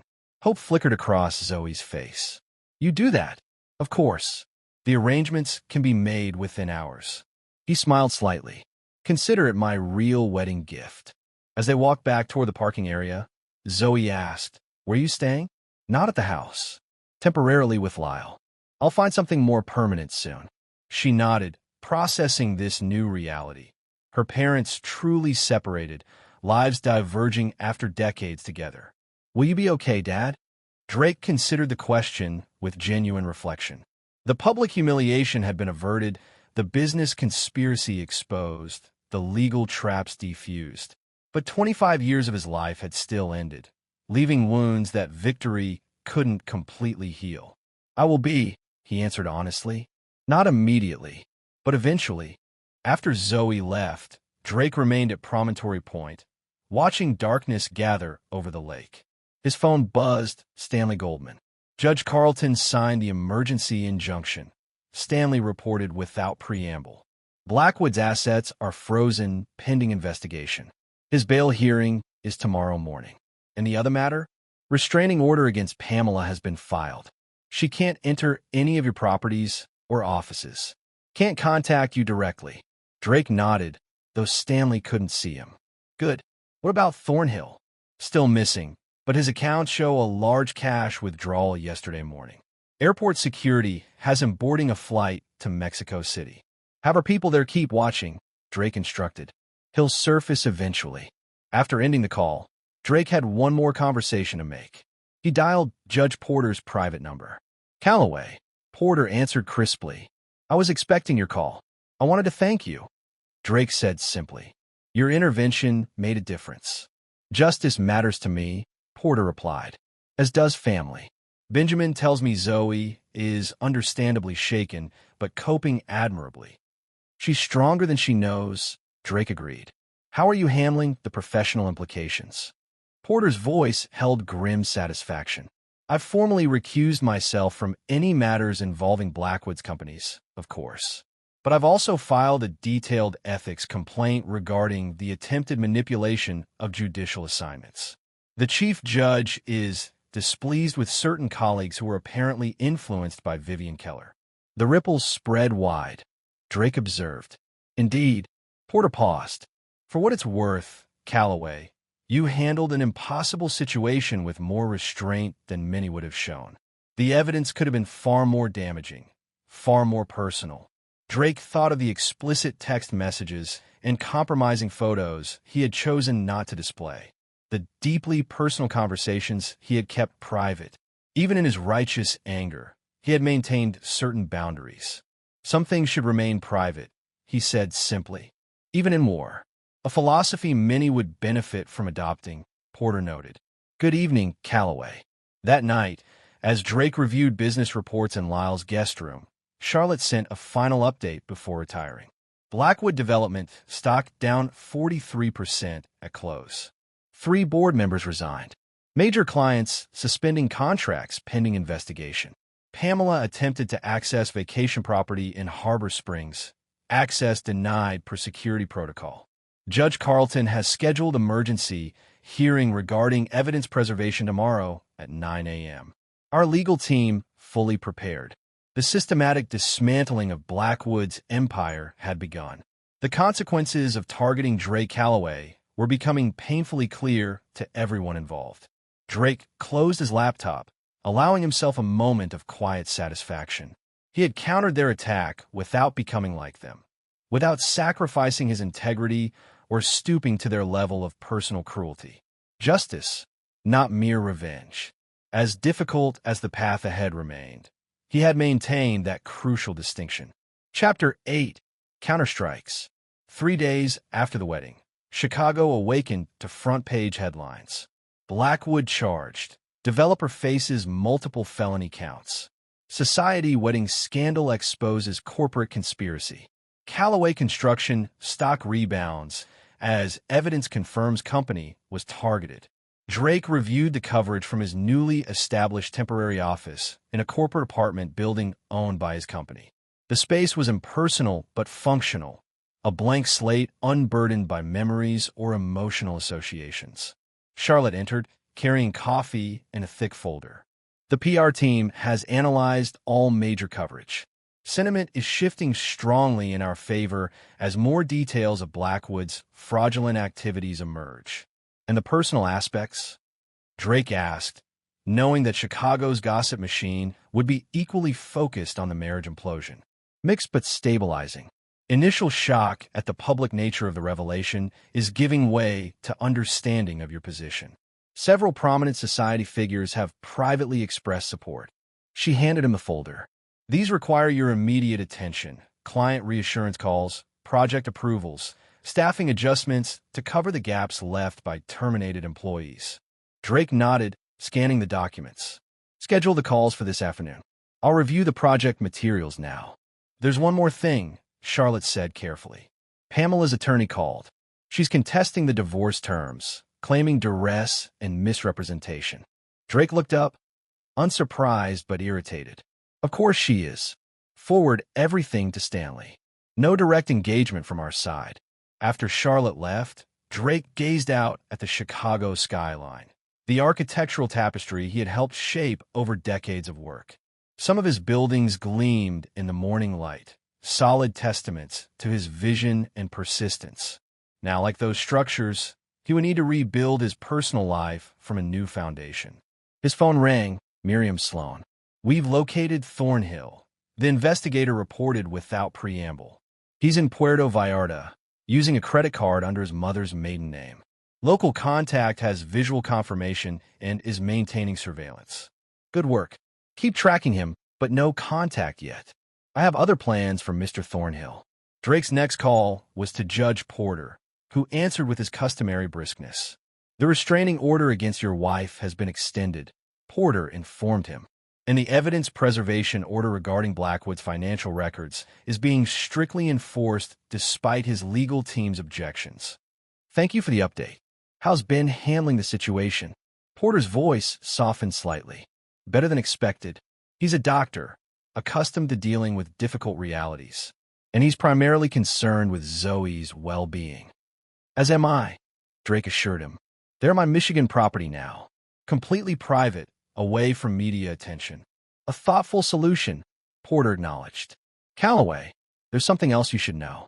My former clerk reports that Vivian Keller has been making calls to several judges, attempting to influence the trajectory of both the criminal cases and your divorce proceedings."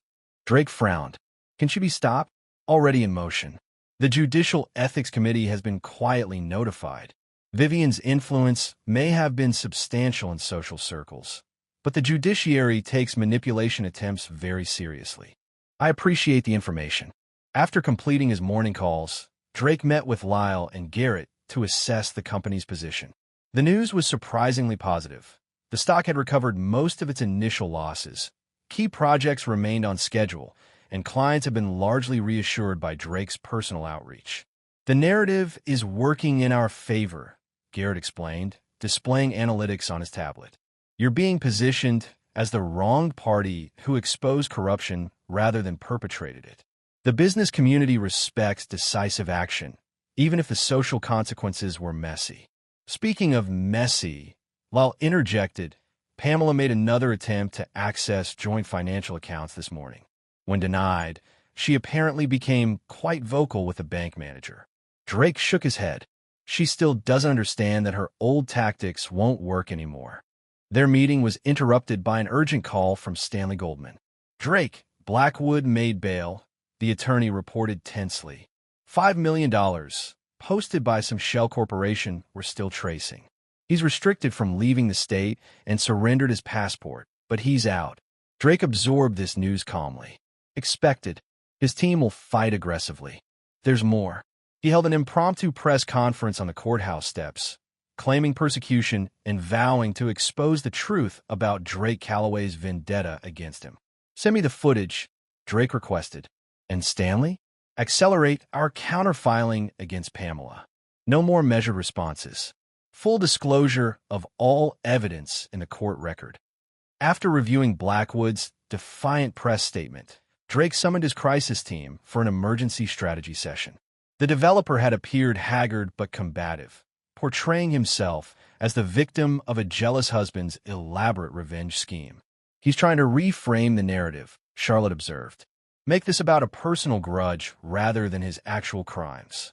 "Expected but ineffective," Drake responded. "The financial evidence is too substantial to dismiss as fabrication." His own partners are already distancing themselves. "Still, public perception matters," Garrett cautioned, "especially with the high-profile nature of this situation." Drake considered their position carefully. "We maintain our current strategy, factual, business-focused communication. No personal attacks, no emotional responses. Let the evidence and legal proceedings speak for themselves." His phone buzzed with a text from an unexpected source. Maxwell Blackwood himself. "This isn't over, Drake. You won a first round, but I still have cards to play. Willing to discuss terms if you are. Mutual damage control." Drake showed the message to his team. "He's fishing," Lyle said immediately. "Looking for any opening to negotiate his way out of criminal charges. Or setting up a trap," Charlotte suggested. "Recording conversations to twist later." Drake typed a simple response. "All communication through respective legal counsel only." The block number buzzed again almost immediately. "Pride before the fall, Drake. Your daughter's reputation is still at stake." Think carefully. Drake's expression hardened. He's threatening Zoe now. Empty threat, Garrett assured him. She's completely insulated from this legally, but not socially or emotionally, Drake noted grimly. Charlotte, contact our security team. I want protection details on Zoe and Ben when they return from Michigan, and notify Judge Porter of this implicit threat. That evening, Drake received another unexpected call from Vivian Keller. You've made your point, Drake, she began without greeting, her aristocratic voice tight with controlled fury. You've embarrassed my daughter, damaged Maxwell's business, and created a spectacle that will take months to overcome. Surely that's sufficient revenge for whatever perceived slight you're nursing. Drake leaned back in his chair. Interesting perspective, Vivian. Completely detached from reality, but interesting nonetheless. Don't be flippant with me, she snapped. I'm offering you a civilized resolution. Withdraw the most damaging allegations. Agree to a quiet divorce settlement, and we can all move forward without further unpleasantness. The unpleasantness, as you call it, involves documented conspiracy, financial crimes, and the weaponization of my daughter's wedding. Drake replied coldly. Those aren't allegations. They're facts supported by extensive evidence, and they have consequences. Everyone makes mistakes, Drake. Even you. Some things aren't mistakes, Vivian. They're choices. Deliberate, calculated choices that reflect character. Drake's voice hardened. You and Pamela chose to try destroying me. You chose to use Zoe's wedding as your battlefield. You chose to align with a man who commits financial fraud as standard business practice. You self-righteous bastard, Vivian hissed, her composure finally cracking. You were never good enough for my daughter. Never part of our world, despite your money and your buildings. Always the contractor who got lucky, the outsider playing at belonging. And there it is, Drake said quietly. The truth behind 25 years of undermining and contempt. Thank you for the clarity, Vivian. This isn't over, she warned. You have no idea the influences I can bring to bear. Actually, I do. Your calls to certain judges have already been flagged by the Judicial Ethics Committee. Your foundation's relationship with Blackwood's companies is being scrutinized by regulatory authorities. Your social influence is rapidly diminishing as people distance themselves from a scandal. Drake paused. You should be more concerned with damage control than empty threats at this point. After ending the call, Drake found himself unexpectedly drained. The emotional toll of the past week was finally catching up to him. The end of his marriage, the public confrontation, the continuing battle to protect what he'd built. He poured himself a rare glass of scotch and stepped onto the apartment's balcony, gazing at the city lights. Chicago had been the canvas for his life's work, the place where he'd built something from nothing through sheer determination and vision. Now, it was also the backdrop for his most personal failure, a marriage that had deteriorated into betrayal and vindictiveness. His phone rang again. Zoe. Hey, sweetheart, he answered, his voice softening immediately. How's Michigan? Beautiful. Peaceful. She sounded calmer than during their last conversation. Thank you for arranging this, Dad. We needed the escape. Anything for you, Zoe. You know that. She was quiet for a moment. Mom's been calling repeatedly. When I finally answered, she wanted me to help convince you to be reasonable about the divorce settlement. Drake sighed. I'm sorry she's putting you in that position. You shouldn't be involved in our legal matters. That's what I told her. Zoe's voice strengthened. I said I wasn't taking sides, but I also wasn't going to be her messenger or negotiator. Good for you, Drake said, proud of her boundary setting. How did she take it? Not well. Lots of crying about how everyone's abandoning her when she needs support. Zoe paused. It was manipulative. I've never seen that side of her so clearly before. Drake remained silent, letting Zoe process this realization in her own way. Anyway, she continued after a moment, I also called because Ben and I decided to extend our stay here for another week. Is that okay? Of course. Stay as long as you need. And Dad? When we get back. She hesitated. I'd like to have dinner with you. Just us. To talk about everything more openly now that I've had time to process. Name a time and place, Drake promised. I'll be there. After their call ended, Drake received an update from Miriam. Thornhill had made contact with someone from Blackwood's organization in Puerto Vallarta. The surveillance photos showed them in intense conversation at a beachfront restaurant. Drake studied the images thoughtfully. Thornhill was a crucial loose end, someone with direct knowledge of both the materials theft and the manufactured evidence against Drake's company. His testimony could be damaging if Blackwood managed to manipulate or incentivize him properly. Time to reel him in, Drake murmured to himself, sending instructions to Miriam for the next phase. The following morning brought news that shifted the battlefield once again. The SEC had expanded its investigation into Blackwood development, freezing additional accounts and issuing subpoenas for records related to 7 major projects over the past 3 years. Simultaneously, 3 of Blackwood's board members publicly resigned, citing recently discovered irregularities in company operations. The carefully worded statements stopped short of directly implicating Blackwood himself, but the implication was clear: they were abandoning a sinking ship. Drake reviewed these developments with his team, noting the accelerating collapse of Blackwood's business empire. His stock is now down 67%, Garrett reported. Major lenders are calling in loans. Project partners are terminating contracts under moral hazard clauses. And Pamela? Drake asked. Charlotte consulted her tablet. Still at Vivian's estate, but increasingly isolated. Several social engagements canceled. Charity board positions temporarily suspended. Her social media accounts have been deactivated. Drake nodded, unsurprised. Chicago's elite were notoriously quick to distance themselves from scandal, regardless of long-standing relationships. Pamela, who had built her identity around social status and connections, would be feeling that rejection acutely. What's our next move? Lyle asked. Before Drake could answer, Stanley Goldman called with urgent news. Blackwood's attorney just contacted me, he reported. They're proposing a settlement meeting. Blackwood, his legal team, you and me. No prosecutors, no formal record. Drake considered this development. They're desperate. Absolutely, Stanley confirmed. The SEC investigation is expanding daily. Criminal charges mounting. Civil liabilities accumulating. They're looking for any exit strategy. What do you recommend? Stanley hesitated. Professionally, I'd advise hearing them out. Any potential resolution that limits ongoing legal costs and business disruption is worth considering. And personally, Stanley's voice hardened. I'd make them sweat. They try to destroy you, Drake. They don't deserve an easy out. Drake thought about it carefully. Schedule the meeting, Stanley. But make it clear, this is exploratory only. No commitments, no guarantees. After ending the call, Drake turned to his team. Blackwood's looking for a lifeline. I need to understand what he's offering before deciding our next steps. Be careful, Charlotte warned. This could be another trap. That's why we'll be exceptionally well prepared, Drake assured her.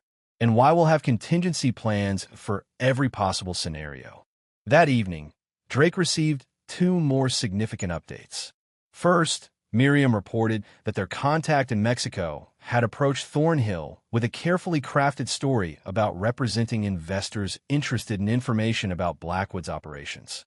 Thornhill had cautiously expressed interest in a meeting. Second, Zoe called again, her voice tight with controlled anger. Mom just tried something unbelievable, she said without preamble. She called Ben directly, told him she could help his career if he would help moderate the divorce situation with you. Drake's hand tightened on the phone. She tried to manipulate your husband, essentially offered professional connections in exchange for him pressuring you, Zoe confirmed. Ben was furious, told her never to contact him directly again. I'm sorry you're both dealing with this, Drake said sincerely. I'm starting to understand what you've been dealing with, Zoe replied quietly. The extent of her calculation. The conversation reinforced Drake's certainty that maintaining his course was the right decision. Pamela and Blackwood had shown no genuine remorse, only frustration at being exposed and anxiety about consequences. The settlement meeting was scheduled for the following afternoon in a neutral location, a conference room at Stanley's law firm. Drake arrived early, reviewing strategy with his attorney, while Garrett prepared financial documentation that might be relevant. Maxwell Blackwood entered with 3 attorneys flanking him like bodyguards. The developer looked significantly worse than during his courthouse appearance. Drawn, sleep-deprived, his customary confidence replaced by barely contained anxiety. "Drake," he nodded stiffly. "Maxwell," Drake replied with deliberate formality. After preliminary legal discussions establishing the confidential nature of the meeting, Blackwood's lead attorney outlined their proposal. Blackwood would provide testimony implicating Pamela as the primary architect of the conspiracy in exchange for Drake's support in reducing the financial and criminal charges Blackwood faced. "My client acknowledges certain irregularities in business practices," the attorney stated carefully. "But he maintains that the more serious allegations regarding the planned false evidence against Callaway Construction were driven primarily by Pamela Callaway's personal vendetta against her husband." Drake listened impassively, noting how quickly Blackwood was willing to sacrifice Pamela to save himself. Additionally, the attorney continued, "My client is prepared to facilitate the return of all misappropriated materials and compensate for any verifiable losses resulting from contract interference." Stanley responded with professional skepticism, asking pointed questions about specific evidence and timeline verification. Drake remained silent, studying Blackwood's increasingly desperate expression. Finally, when the attorneys had exhausted their technical discussion, Drake addressed Blackwood directly. "You conspired with my wife to destroy me professionally after helping destroy my marriage personally," he stated flatly. "You planned to use my daughter's wedding as a platform for public humiliation. You manipulated employees, fabricated evidence, and committed multiple financial crimes along the way." Blackwood shifted uncomfortably. "Business is complicated, Drake. Lines get blurred." "This wasn't business," Drake countered coldly. "This was calculated personal destruction." "Look," Blackwood leaned forward, dropping the pretense of legal formality. "We both know how this goes. Long, expensive legal battles. Reputational damage on all sides. Nobody truly wins. One side is already winning," Drake observed. "Your company is collapsing. Your freedom is in jeopardy. Your reputation is irreparably damaged. And yet I'm offering you a way to expedite resolution," Blackwood pressed. "Pamela was the driving force here, Drake. She approached me initially. She orchestrated the wedding humiliation plan. She suggested using her mother's judicial connections." Drake regarded him steadily.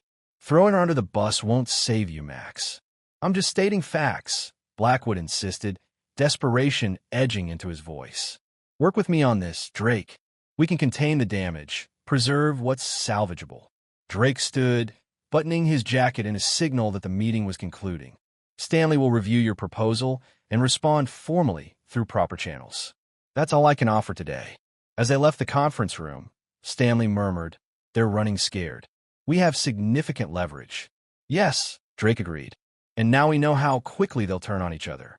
That night, Drake received another text from Blackwood's phone. "You're making a mistake, Drake. I still have information that could hurt you. Last chance for mutual cooperation." Drake forwarded the message to Stanley with a simple instruction: "Document the continued intimidation attempts." No response from our side. As he prepared for bed, Drake reflected on the day's developments. Blackwood was crumbling, willing to sacrifice Pamela to save himself. Pamela was desperately trying to leverage her daughter's marriage for protection. Vivian's influence was diminishing as the scandal expanded. The revenge Drake had orchestrated was working exactly as planned: methodical, comprehensive, inescapable. Not through violence or illegal actions, but through the systematic exposure of truth and the natural consequences that followed. Justice, not vengeance. A distinction he maintained even as the destruction of his enemies accelerated. Chapter 9. Foundations. 1 month after Zoe's wedding, Drake stood on the partially completed top floor of his newest project, a 30-story mixed-use building on Chicago's west side. The structure was still skeletal, offering unobstructed views of the city in all directions. The autumn wind cut through his heavy coat, but Drake welcomed the physical discomfort as a counterpoint to the day's events. 6 hours earlier, He had sat in the back of a federal courtroom and watched Maxwell Blackwood plead guilty to 17 felony counts in exchange for a reduced sentence.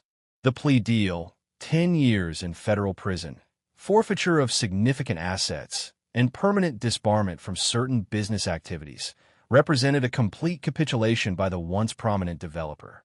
Drake had maintained his composure throughout the proceedings, even when Blackwood briefly glanced back at him, a flash of hatred in his defeated eyes. The victory felt appropriate but hollow, justice served, but at the cost of so much collateral damage. Lyle joined him at the edge of the unfinished floor, handing him a steaming thermos cap of coffee. "Hell of a day," the older man commented. Drake nodded, sipping the bitter coffee. "One down. Thornhill next," Lyle confirmed. "Our people in Mexico confirmed he's agreed to meet the investors tomorrow. By this time next week, he'll be in custody and singing like a canary." Drake gazed at the Chicago skyline, the familiar architecture grounding him amid the chaos of recent weeks. "And Pamela's divorce countersuit? Dismissed this morning," Lyle reported with satisfaction. Judge threw it out after reviewing the complete evidence package. Called her claims frivolous and contradicted by substantial documentation. Stanley says she's running out of legal options. Good. Drake turned away from the edge, moving toward the temporary construction elevator. "What about the Richardson Block project?" "City's reopened bidding. We're favored now that Blackwood's out of the picture. Planning Commission meets next Tuesday." As they descended to street level, Drake contemplated the next phase of his life. The revenge had consumed him for months, planning, executing, managing the aftermath. Now, with Blackwood convicted and Pamela's legal maneuvers failing, he faced the prospect of rebuilding not just his business, but his personal life. "Zoe's back from Michigan," Drake mentioned as they reached his car. "We're having dinner tonight." Lyle nodded approvingly. "Good. Family's what matters in the end." "What's left of it," Drake replied, a rare hint of melancholy breaking through his composed exterior. That evening, Drake met Zoe at a small Italian restaurant in Lincoln Park, the same place where he had first warned her about the wedding complications months earlier. The symmetry wasn't lost on either of them as they settled into a quiet corner booth. "You look better," Zoe observed, studying her father's face. "Less haunted." Drake managed a small smile. "Closure helps. Blackwood's conviction, the company stabilizing. I saw the news about his plea deal." Zoe sipped her water. 10 years seems light considering what he tried to do. "The financial penalties are substantial," Drake explained. "His company dismantled, assets seized. The prison time is just one component." They ordered, falling into comfortable conversation about Zoe's work at the hospital and Ben's adjustment to their married life. It was only after their entrees arrived that Zoe broached the more difficult subject. "I met with Mom yesterday," she said carefully, watching her father's reaction. Drake's expression remained neutral. "How is she?" "Struggling. Grandma Vivian's social influence has basically evaporated. Most of their friends have distanced themselves." Zoe pushed pasta around her plate. "Mom's been dropped from 3 charity boards, and the country club is reviewing her membership status. The social consequences were inevitable," Drake observed without satisfaction. "She wanted me to ask if you'd consider a more generous settlement," Zoe continued. "Said she's facing financial hardship now that access to the joint accounts is permanently restricted." Drake set down his fork. "Zoe, I hope you told her." "I did," she interrupted firmly. "I told her I'm not getting involved in the divorce negotiations, that she needs to work through her attorney." Zoe met his gaze directly. "I'm not taking sides, Dad, but I'm also not becoming her messenger." Pride swelled in Drake's chest at his daughter's maturity. "Thank you. And for what it's worth, I'm not seeking to impoverish her. The settlement offer is fair, considerably more than most would offer given the circumstances." They finished dinner discussing more pleasant topics. Zoe's plans to specialize in pediatric surgery, the Michigan property she and Ben had fallen in love with, Drake's latest building designs. As they parted outside the restaurant, Zoe hugged him tightly. "I'm proud of you, Dad," she whispered. "Not for what you did at the wedding, that's still complicated for me, but for how you've handled everything since." With dignity. Her words stayed with Drake as he returned to his temporary apartment, a balm to the lingering wounds of betrayal and public scandal.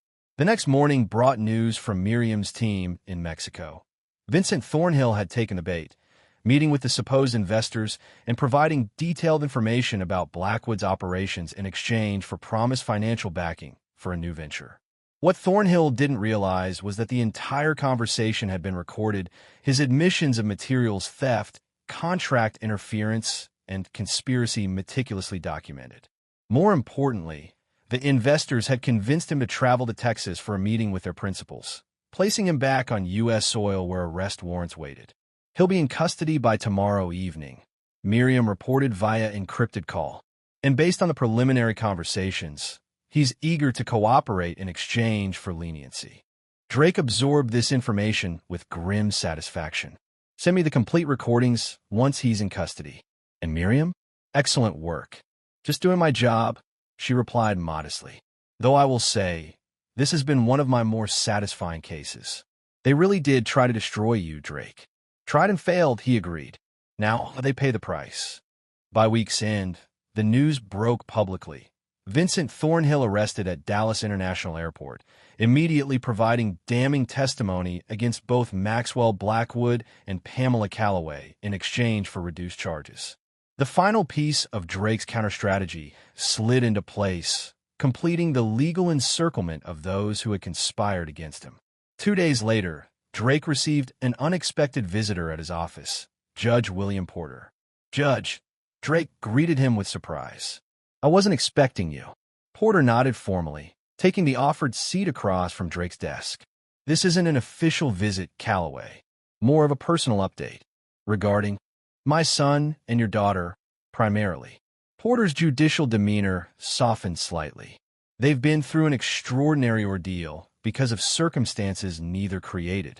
I wanted to personally ensure that our family conflict doesn't affect their relationship with either parent. Drake appreciated the sentiment. Zoe and I have maintained open communication throughout. I've been careful not to place her in the middle, as have I with Benjamin, Porter assured him. Which brings me to my second purpose. He hesitated. Vivian Keller has been formally censured by the Judicial Ethics Committee. Her attempts to influence case assignments crossed serious lines. Drake raised an eyebrow. I'm surprised you're sharing this with me. It will be public information by tomorrow, Porter explained. I thought you should hear it directly, given your history with the family. The news represented another domino falling in the aftermath of Drake's counterattack. Vivian's precious social standing further diminished by professional censure. Thank you for the information, Drake said simply. Porter stood to leave, then paused. One final matter. The Richardson Block project. I understand you're now the presumptive developer. Drake nodded cautiously. The Planning Commission meets next week for final approval. My court occasionally uses that neighborhood for outreach programs, Porter mentioned casually. The area could benefit from community spaces within the new development. Something to consider in your final designs. With that subtle suggestion of future cooperation, Porter departed, leaving Drake to contemplate the shifting alliances in his post-revenge landscape. Enemies neutralized, new potential allies emerging, opportunities expanding where doors had previously been closed. That evening, as Drake reviewed updated designs for the Richardson project, Stanley Goldman called with significant news. Pamela's attorney reached out, the lawyer reported. They want to settle. Immediately. No more delays. No more counterfilings. Drake set down his pen. What changed? Thornhill's testimony hit her hard, Stanley explained. And apparently some financial reality is setting in. Vivian's resources are more limited than anticipated, especially with the ethics censure affecting her standing. What are they proposing? Acceptance of your original terms, with minor modifications regarding personal property division. Stanley sounded pleased. It's a complete capitulation, Drake. More favorable than what we would likely get even with a sympathetic judge. Drake considered the offer, recognizing it as the effective end of his 25-year marriage. Not with the dramatic courtroom confrontation Pamela had initially threatened, but with a quiet legal surrender. Accept it, he decided. Let's end this chapter. 3 days later, Drake signed the final divorce papers in Stanley's office, officially terminating his marriage to Pamela Calloway. The process was anticlimactic. No dramatic confrontation, no final exchange of accusations. Just signatures on legal documents, efficiently executed and promptly filed. As Drake left the law office, he felt a strange lightness. Not happiness exactly, but the unburdening that comes with true closure. 25 years of shared history, concluded in black and white. The betrayal addressed, the conspiracy dismantled, justice served through legal means rather than personal vengeance. He walked through Millennium Park, watching families enjoy the early winter sunshine. For the first time in months, his thoughts turned fully toward the future rather than the painful recent past. New projects awaited. His company was stronger than ever, having weathered the conspiracy attempt and emerged with enhanced reputation for integrity. His relationship with Zoe was healing, strengthening through honest communication. Drake's phone buzzed with a text from Charlotte. Planning Commission unanimously approved Richardson Block project. Press conference tomorrow at 10 a.m. Another piece falling into place. Drake smiled slightly, typing his acknowledgement before continuing his walk. Chicago spread around him. The city he had helped build, the landscape of his professional triumphs and personal trials. After months of focused revenge, he found himself considering new possibilities, new horizons. That night, alone in his temporary apartment, Drake poured a rare, celebratory scotch and stepped onto the balcony. The city lights twinkled below, a canvas of potential. His revenge complete, his enemies neutralized, his reputation and business intact despite their best efforts to destroy both. He raised his glass to the skyline. To foundations, he murmured. And to what comes next? Epilogue. 1 year later. The grand opening of Calloway Tower at Richardson Block drew Chicago's business and civic leaders, media, and curious citizens. The striking 40-story structure combined Drake's signature restoration of historical elements with bold modern additions, respecting the past while embracing the future. Drake stood at the podium, surveying the assembled crowd. This building represents more than steel, concrete, and glass, he stated, his voice carrying across the plaza. It represents resilience, adaptation, the ability to weather storms and emerge stronger. In the front row, Zoe and Ben applauded warmly. Their relationship with Drake had deepened over the past year, Sunday dinners becoming a regular tradition. Behind them, Judge Porter nodded approvingly, his suggested community spaces prominently featured in the building's lower levels, already scheduled for judicial outreach programs. Charlotte stood nearby, now promoted to Chief Operating Officer of Calloway Construction after her unwavering loyalty during the crisis. Lyle, semi-retired but still involved as a special advisor, beamed with pride at his friend's triumphant moment. As Drake concluded his remarks and the ceremonial ribbon was cut, he allowed himself to reflect on the journey of the past 18 months. Maxwell Blackwood remained in federal prison, his business empire dismantled, his reputation destroyed. Vincent Thornhill had received a reduced sentence in exchange for testimony, but would still serve 5 years for his role in the conspiracy. Vivian Keller had retreated to Florida after her social standing in Chicago collapsed. Her influence evaporated. And Pamela? Last Drake had heard, she was living modestly in Milwaukee, attempting to rebuild some semblance of a life far from the Chicago society that had once defined her existence. She maintained limited, strained contact with Zoe, but had never apologized or acknowledged her actions. The revenge Drake had orchestrated had been complete, but disciplined, focused on justice rather than cruelty, on consequences rather than suffering. He had maintained his integrity throughout, never stooping to their level despite ample opportunity and justification. After the ceremony, as guests toured the new building, Drake found a quiet moment with Zoe on the observation deck overlooking the city. "It's magnificent, Dad," she said, slipping her arm through his. "Your best work yet." Drake smiled, squeezing her hand affectionately. "Just the beginning. We're breaking ground on the lakefront project next month." They stood in comfortable silence, watching the city spread before them like a living map of possibilities. "Are you happy, Dad?" Zoe asked suddenly. "After everything that happened, everything you lost." Drake considered the question thoughtfully. The betrayal had left scars, certainly. 25 years couldn't be erased or forgotten. But the past year had brought unexpected gifts, a closer relationship with his daughter, new professional opportunities, freedom from a marriage that had become toxic long before he recognized it. "I'm at peace," he answered honestly. "And building something new, that's enough." As the sun began to set over Chicago, casting golden light across the skyline he had helped shape, Drake Calloway stood at the summit of his newest creation. Not just a building, but a life reconstructed after betrayal, stronger and more authentic than before. The name tag that once said housekeeper had become a distant memory, replaced by the legacy of a man who had faced destruction with dignity and emerged victorious not through cruelty, but through truth. Not through vengeance, but through justice. A man who had lost a wife, but saved his soul. A man who had been betrayed, but refused to become what he despised. A man who had rebuilt himself alongside his buildings, with careful planning, solid foundations, and an eye toward what could be rather than what had been. Drake Calloway, architect, father, survivor, master of his own destiny once more. And there you have it. Another story comes to an end. What did you think? I'd love to hear your thoughts in the comments below. If you enjoy this story, consider joining our community by subscribing. It means the world to us. For more stories like this one, check out the recommended videos on screen. And I'll see you there.